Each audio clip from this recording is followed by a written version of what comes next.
Bonjour, ici Cédric Copy du cabinet ComCoach. Depuis plus de 3 ans, j'accompagne les professionnels indépendants du conseil, du coaching, de la formation et de la thérapie à développer l'état d'esprit et les compétences pour trouver des clients pour leur activité avec des stratégies en et hors ligne. Dans cette vidéo, je vais partager avec vous ce qui bloque les professionnels indépendants dans leur recherche de clients. Après avoir passé les 3 dernières années à accompagner des dizaines de professionnels indépendants, la réponse à ce problème m'est devenue complètement évidente. La plupart ont un haut niveau d'éducation et sont prêts à faire le nécessaire pour servir leurs clients au mieux. Mais quand il s'agit de se faire connaître et de rechercher des clients, eh bien c'est une toute autre histoire. La plupart ont leurs clients via le bouche à oreille. Mais cela n'est pas suffisant pour avoir une activité florissante.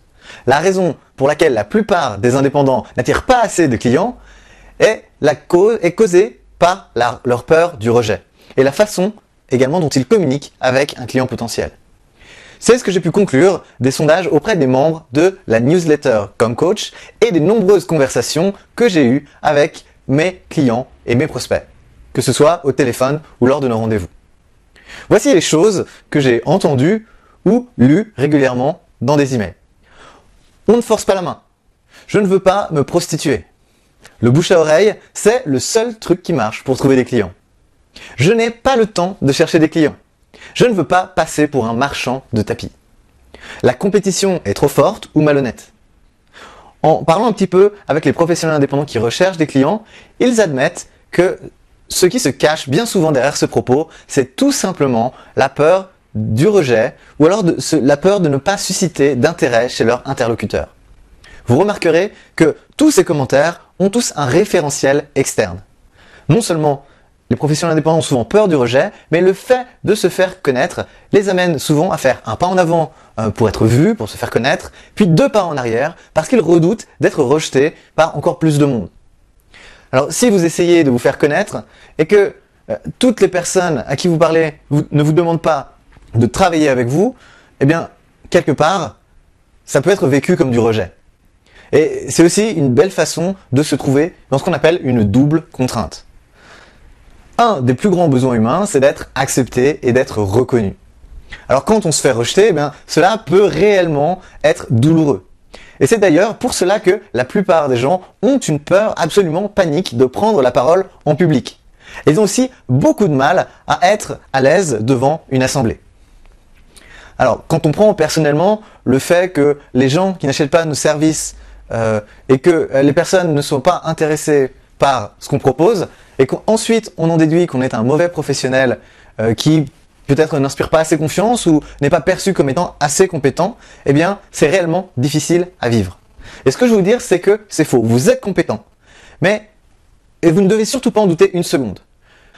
Au démarrage, c'est sûr que quand on est enthousiaste, on commence son activité et on pense que le monde n'attend que nous pour pouvoir se remettre à tourner.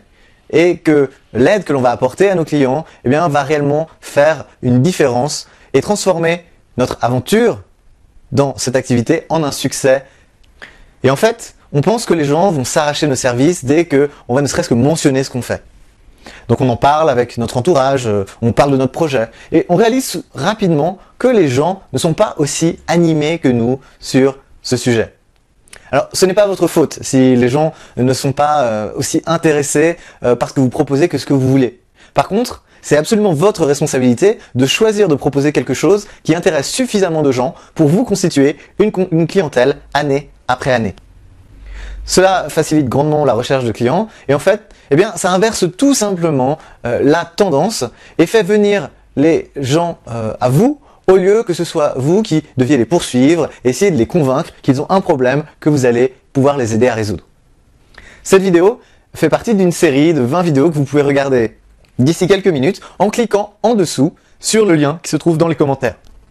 Vous pourrez alors vous inscrire dans une zone membre entièrement gratuite en quelques clics pour accéder à ces vidéos et obtenir des réponses aux questions les plus fréquentes que me posent mes contacts et clients pour développer leur activité.